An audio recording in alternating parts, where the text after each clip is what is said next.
एक रोटी के दो टुकड़े। एक दिन सुमन स्कूल से घर काफी गुस्से में आती है और अपनी माँ से चिल्लाते हुए कहती है, थोड़ी तो मॉडर्न बन जाओ माँ, आज के जमाने में कौन अपने बच्चे को रोटी देता है टिफिन में, मुझे कल से मेरे दोस्तों की तरह नूडल्स या बर्गर चाहिए। शहर के सबसे बड़े अंग्रेजी स्कूल ने सुमन के व्यवहार में काफी बदलाव लाया था। अब वो ज्यादातर इंग्लिश में बातें करती थी, पेरेंट्स से ब्रांडेड कपड़ों की डिमांड करती थी और कभी कभी अपने पेरेंट्स को भी इंग्लिश सीखने के लिए कहती थी। शुरू में उसके माँ बाप उसे देखकर काफी खुश हुआ करते थे, क्योंकि उनकी बेटी मोहल्ले की सबसे स्मार्ट लड़की जो बन चुकी थी।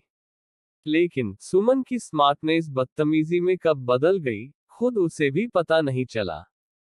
अब सुमन की डेली रूटीन में किसी न किसी को नीचा दिखाना भी शामिल था, खासकर अपनी मां को।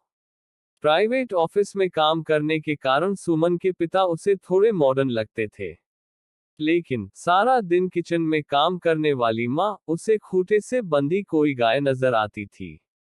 अपने बच्चे को अंग्रेजी स्कूल में पढ़ाने का सपना तो इस मिडिल क्लास परिवार ने जैसे तैसे पूरा कर लिया था, लेकिन जो संस्कार उन्हें लगता था कि बच्चे को बिना सिखाए ही आ जाएंगे, वो सुमन में दूर दूर तक नहीं थे। एक दिन सुमन स्कूल से घर काफी गुस्से में आती है और अपनी माँ से चिल्लाते हुए कहती है, थोड़ी तो मॉडर्न बन जाओ माँ, आज के जमाने में कौन अपने बच्चे को रोटी देता है टिफिन में, मुझे कल से मेरे दोस्तों की तरह नूडल्स या बर्गर चाहिए।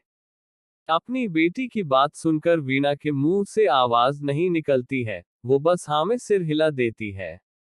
ये देखकर सुमन पैर पटकते हुए घर से बाहर चली जाती है। अपने घर की गली से गुजरते वक्त उसे एक बूढ़ा व्यक्ति दिखाई देता है, जो सूखी रोटी पानी में डुबोकर एक बच्चे को खिला रहा होता है। सुमन वहीं रुककर उसे देखने लगती है। बच्चा धीरे धीरे रोटी चबा रहा होता है। इसी बीच एक कुत्ता भी बूढ़े व्यक्ति के पास आ जाता है।